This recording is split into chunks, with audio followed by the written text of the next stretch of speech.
আমন্ত্রণ জানাচ্ছি আপডেট সংবাদে। শুরুতেই জানিয়ে দিব গুরুত্বপূর্ণ শিরোনাম, এরপরেই থাকবে বিস্তারিত। মুসলিমদের জন্য অত্যন্ত সুখবর, ইহুদিদের জন্য দুঃখের সংবাদ। শুরুতেই আন্তর্জাতিক আপডেট সংবাদ জানাবো। ইসরায়েল ফিলিস্তিন যুদ্ধের সর্বশেষ গরম খবর, ইরানি বাহিনীর হাতে হাইপারসনিক ক্ষেপণাস্ত্র, টার্গেট ইসরায়েল। এদিকে বৃষ্টির বোমা, ইসরায়েলে বৃষ্টির মতো রকেট ছুড়ল হেজবুল্লাহ। জানিয়ে দিব আবারও বিপদ ইসরায়েলে আরো জাহাজ আটকের হুমকি হুতিদের। ইসরায়েলি শ্রেষ্ঠত্বের ভ্রান্তি ভেঙে দিয়েছে ফিলিস্তিনে হামাস, তাই ইসরায়েলকে বাঁচাতে আমেরিকা পাশে দাঁড়িয়েছে, কিন্তু ব্যর্থ হয়েছে বলছে ইরান।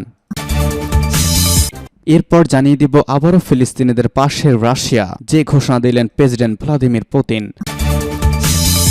এবং সর্বশেষ জানিয়ে দেব অত্যন্ত গুরুত্বপূর্ণ সংবাদ, গাজা ইহুদিবাদ ইসরায়েলের রক্তস্নানের আসল কারণ কি। থাকবে সম্পূর্ণ বিস্তারিত। ভিউয়ার্স, ভিডিওটি না টেনে সম্পূর্ণ দেখতে থাকুন এবং আপনার মূল্যবান মতামত কমেন্টস বক্সে লিখে জানিয়ে দিন আপনি আমাদের এই সংবাদ কোথা থেকে দেখছেন এবং শুনছেন। আর নিত্য নতুন আপডেট সংবাদ পেতে আমাদের সাথেই যুক্ত থাকুন।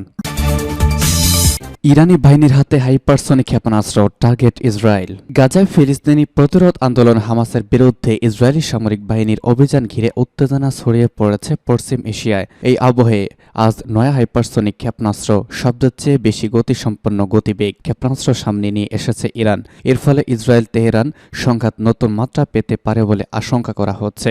রাজধানী তেহরানে এক সামরিক প্রদর্শনীতে এই ক্ষেপণাস্ত্রকে জনসম্মুখে আনা হয়েছে ইরান সেনাবাহিনীর তরফে। ওই দেশের সর্বোচ্চ নেতা আয়াতুল্লাহ আল খামেনি ওই সামরিক প্রদর্শনীতে হাজির ছিলেন।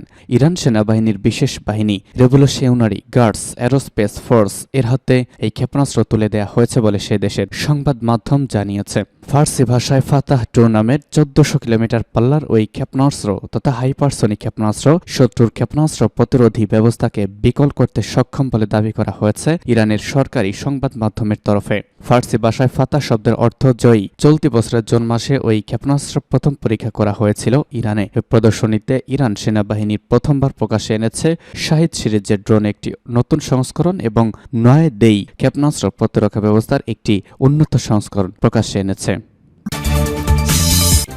ইসরায়েলে বৃষ্টির মতো রকেট ছুড়ল ইসরায়েলের বিভিন্ন স্থান লক্ষ্য করে 1 ঘণ্টায় অন্তত 25টি রকেট ও 3টি আত্মঘাতী ড্রোন নিক্ষেপ করেছে ইরান সমৃদ্ধ লেবাননের সশস্ত্র গোষ্ঠী হিজবুল্লাহ।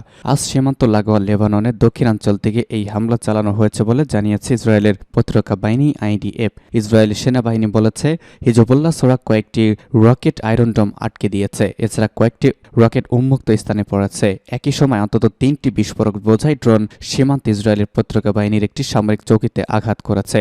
IDF বলেছে হিজবুল্লাহর এসব হামলায় হতাহতের কোনো ঘটনা ঘটেনি। হামলার জবাবে লেবাননের ভূখণ্ডে হিজবুল্লাহর অবস্থানে পাল্টা গোলাবর্ষণ করা হয়েছে বলে জানিয়েছে ইসরায়েলি বাহিনী জানিয়েছে লেবাননের মারওয়ানি গ্রাম থেকে ইসরায়েল লক্ষ্য করে ট্যাঙ্ক বিধ্বংসী ক্ষেপণাস্ত্র হামলা চালানোর পরিকল্পনা করেছিল হিজবুল্লাহ। এরপরে হিজবুল্লাহর অবস্থানে গোলাবর্ষণ করেছে ইসরায়েলি সেনারা।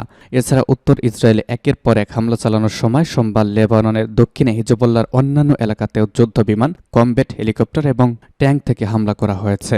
এর আগে ইসরায়েলের উত্তরাঞ্চলে বিরানিত সামরিক ঘাঁটিতে ভয়াবহ রকেট হামলা চালিয়েছে ইরান সমর্থিত লেবাননের শক্তিশালী সশস্ত্র গোষ্ঠী হিজবুল্লাহ। স্থানীয় সময় সকালের দিকে এই হামলা চালিয়েছে ইসরায়েলি সামরিক ঘাঁটিতে ব্যাপক ক্ষয়ক্ষতি হয়েছে বলে জানিয়েছে ইসরায়েলের প্রতিরক্ষা বাহিনী IDF। সামাজিক যোগাযোগ মাধ্যমে হিজবুল্লাহ হামলা চালানোর একটি ভিডিও প্রকাশ করেছে IDF। এতে দেখা যায় লেবানন থেকে হিজবুল্লাহ চালানো রকেট হামলায় উত্তর ইসরায়েলের বিরানিত সামরিক ঘাঁটিতে ব্যাপক ক্ষয়ক্ষতি হয়েছে। বিরান সামরিক ঘাঁটিতে হিজবুল্লাহর ছোড়া রকেট আঘাত এনেছে বলে নিশ্চিত করেছে IDF। ভিডিওতে দেখা যাচ্ছে রকেট আঘাত হানার সঙ্গে সঙ্গে মাটিতে আগুন ধরে যায়, তবে এই হামলায় কোনো হতাহত হয়নি। গত 7 অক্টোবর গাজা উপত্যকার ক্ষমতাসীন গোষ্ঠী হামাসের সাথে ইসরায়েলের যুদ্ধ শুরুর পর থেকেই ইসরায়েলি সেনাবাহিনীর সাথে আন্তঃসীমান্ত সংঘর্ষে লিপ্ত হয়েছে ইরান সমৃদ্ধ হিজবুল্লাহ। তখন থেকে প্রত্যেক দিন ইসরায়েলের উত্তরাঞ্চলীয় সীমান্তে সামরিক বাহিনীর চৌকি, সামরিক ঘাঁটি ও বেসামরিক স্থাপনা এবং বসতি লক্ষ্য করে হামলা চালিয়ে আসছে এই গোষ্ঠীটি। তবে সীমান্তে হিজবুল্লাহ এবং ইসরায়েলি বাহিনীর সংঘাত গত কয়েকদিনে তীব্র আকার ধারণ করেছে। উভয় পক্ষের মাঝে পাল্টা হামলা অব্যাহত রয়েছে। গাজা উপত্যকায় চলমান যুদ্ধ আঞ্চলিক সংঘাতে রূপ নিতে পারে বলে সতর্ক করে দিয়েছেন বিশেষজ্ঞরা। ইসরায়েলের সাথে সংঘাতে এখন পর্যন্ত হিজবুল্লাহর 70 যোদ্ধা নিহত হয়েছেন। একই সময়ে লেবাননের কয়েকজন বেসামরিক নাগরিকও ইসরায়েলি হামলায় প্রাণ হারিয়েছেন। সূত্র টাইমস অব ইসরায়েল। ইসরায়েলের আরও জাহাজ আটকের হুমকি হুথিদের। ইসরায়েলি ব্যবসায়ীরা মালিকানাধীন জাহাজের আটকের একদিন পরে ইয়েমেনের হুথি বিদ্রোহীরা ইসরায়েলের আরও জাহাজ আটকের হুমকি দিয়েছে। সহস্র এই গোষ্ঠী হুঁশিয়ারি সুরে বলেছে, ইসরায়েলি জাহাজ তাদের জন্য বৈধ লক্ষ্যবস্তু। লোহিত সাগরে 25 জন ক্রুসহ গ্যালাক্সি লিডার নামে একটি বিশেষ জাহাজ আটক করেছে গতকাল বিদ্রোহীরা। হুথিরা জাহাজে আটকের পর এই নিয়ে বিশ্বে হইচই পড়ে যায়। ইসরায়েল দাবি করে আসছে জাহাজ আটকের সঙ্গে ইরান জড়িত। অপরদিকে যুক্তরাষ্ট্র দাবি করেছে জাহাজ আটকের মাধ্যমে হুতিরা আন্তর্জাতিক আইন ভঙ্গ করেছে। তবে গাজা ইসরায়েলি হামলা বন্ধ না হলে শুধুমাত্র এক জাহাজ আটক করেই হুতিরা থামবে না বলে ইঙ্গিত দিয়েছেন সহস্র এই গোষ্ঠীটির সামরিক কমান্ডার মেজর জেনারেল আলী আল মস্কি। তিনি বলেছেন, যে কোনো জায়গায় ইসরায়েলি জাহাজ আমাদের জন্য বৈধ লক্ষ্যবস্তু এবং আমরা পদক্ষেপ নিতে কোনো দ্বিধা করব না। বিশেষজ্ঞরা বলছেন, হুতিরা এখন লোহিত সাগরের বাব আল মানবাব প্রণালীতে জাহাজ চলাচলে হুমকি তৈরি করেছে। গুরুত্বপূর্ণ এই সমুদ্র পথ যদি বাধাগ্রস্ত হয় তাহলে এটি বৈশ্বিক তেল বাজারে বড় প্রভাব ফেলবে, কারণ এই পথ দিয়ে তেলবাহী জাহাজের বড় একটি অংশ চলাচল করে। গাজা ইসরায়েলে আগ্রাসন স্বরূপ পরেই এতে যোগ দিয়েছে ইয়েমেনের হুতি বিদ্রোহীরা। তারা বেশ কয়েকবার ইসরায়েল লক্ষ্য করে রকেট ও ক্ষেপণাস্ত্র ছড়েছে। তবে জাহাজ আটকের মাধ্যমে যুদ্ধের ফ্রন্টে চলে এসেছে হুতিরা। সূত্র এএফপি। ইসরায়েলি শ্রেষ্ঠত্বের ভ্রান্তি ভেঙে দিয়েছে ফিলিস্তিনে হামাস।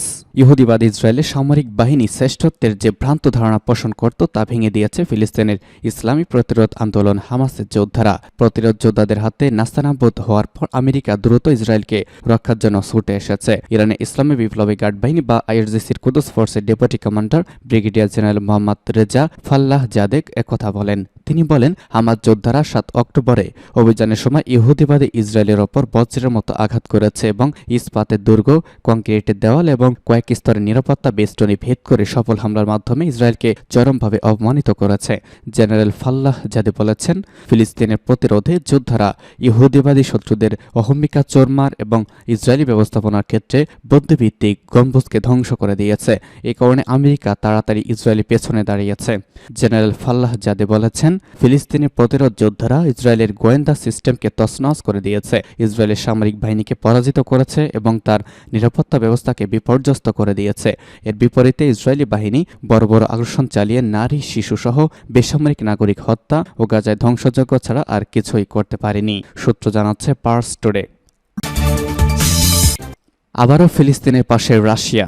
গাজা উপত্যকায় আরও সাহায্যের ঘোষণা দিয়েছে রাশিয়া। দেশটির জরুরি প্রস্তুতি মন্ত্রণালয় জানিয়েছে তারা 27 টন মানবিক সহায়তার একটি চালান সরবরাহ করবে। বিজ্ঞপ্তিতে এমনটা জানানো হয়েছে। রুশ গণমাধ্যমে তাস জানিয়েছে। প্রেস সদর দপ্তর থেকে বলা হয়, মন্ত্রণালয় একটি বিমান মাখসালাকা আন্তর্জাতিক বিমানবন্দর থেকে এল আরিশ বিমানবন্দরের উদ্দেশ্যে রওনা দিয়েছে। 27 টন সাহায্যের ভেতরে রয়েছে জেনারেটর, জামা কাপড়, ব্যান্ডেজ সামগ্রী, খাবার ও শিশু সামগ্রী। রুশ প্রেসিডেন্ট ভ্লাদিমির পুতিন এবং জরুরি পরিস্থিতি বিষয়ক মন্ত্রী আলেকজান্ডার রুনেকভের এসব সামগ্রী পাঠানোর নির্দেশ দিয়েছেন। এর আগে রাশিয়ার জরুরি অবস্থা বিষয়ক মন্ত্রণালয় গাজা উপত্যকায় বেসামরিক নাগরিকদের জন্য মানবিক সহায়তা প্রদানে 2টি বিমান পাঠিয়েছে। এক রুশ মুখপাত্র জানিয়েছেন, রুশ প্রেসিডেন্টের গাজা উপত্যকার মানুষের কাছে মানবিক পণ্য পরিবহনের জন্য রাশিয়ার জরুরি মন্ত্রণালয়ের 2টি 1176 বিমান পাঠানো হয়েছে। এসব পণ্যের সামগ্রিক ওজন 28 টন। সেখানে বিভিন্ন ঔষধ, হেমোস্ট্যাটিক এজেন্ট এবং ব্যান্ডেজিং উপকরণ রয়েছে। কার্গো 2টি মিশরী রেড ক্রিসেন্ট সোসাইটির সদস্যদের কাছে হস্তান্তর করা হয়। তারা এসব পণ্য গাজা উপত্যকায় পৌঁছে দিবে। গত 7 অক্টোবর থেকে গাজায় বোমা হামলা চালাচ্ছে ইসরায়েল। এবং সর্বশেষ জানিয়ে দিব, গাজা ইহুদিবাদ ইসরায়েলের রক্তস্নানের আসল কারণ কি। অবরুদ্ধ গাজা ইহুদিবাদ ইসরায়েলের জাতিগত নিধন এবং গণহত্যা 40তম দিনে 45তম দিনে প্রবেশ করলেও আন্তর্জাতিক এবং আঞ্চলিক সংগঠনগুলোর নিষ্ক্রিয়তা অব্যাহত রয়েছে। আর এই সুযোগে ইহুদিবাদী শাসক গোষ্ঠী গাজায় তার অপরাধযজ্ঞের মাত্রা প্রতিদিনই বাড়িয়ে তুলেছে। গত 7 অক্টোবর গাজার বিরুদ্ধে ইহুদিবাদ ইসরায়েলের সেনাবাহিনী সর্বাত্মক যুদ্ধ শুরুর পর থেকে এই ঘন ছোট দিবসত্বপূর্ণ ভূমিতে 12,000-এর বেশি লোক, বলা হয়েছে 13,000 প্লাস হয়ে যাবে, গণহত্যা এবং জীবন্ত কবর দেওয়া হয়েছে, যার মধ্যে প্রায় 7,000 জনের বেশি শিশু এবং 4,000-এর মতো নারী রয়েছেন। এছাড়া হামলা 30,000-এর বেশি লোক আহত হয়েছে, যাদের ন্যূনতম চিকিৎসা সুবিধা পাওয়ার কোনো সুযোগ সুবিধা নেই। এখন তারা সুচিকিৎসা অভাবে মৃত্যুর সাথে লড়াই করছে, কারণ গাজার 36 হাসপাতালের মধ্যে 21টি কার্যক্রম বন্ধ হয়ে গিয়েছে। শেফা হাসপাতালে কয়েক হাজার আহত বন্দীকে লক্ষ্য করে ইসরায়েলি সেনাবাহিনী তাদেরকে একটি অজ্ঞাত স্থানে নিয়ে গেছে। এছাড়া গাজার 52,000 গর্ভবতী মহিলার অবস্থা গুরুতর এবং এবং তাদের স্বাস্থ্যকর প্রসব নিয়ে মারাত্মক সমস্যা দেখা দিয়েছে। জন্ম নেওয়া 30,000-এর বেশি শিশু এবং তাদের স্তন্যদানকারী মায়ের নিরাপদ পানি পান করতে পারছে না।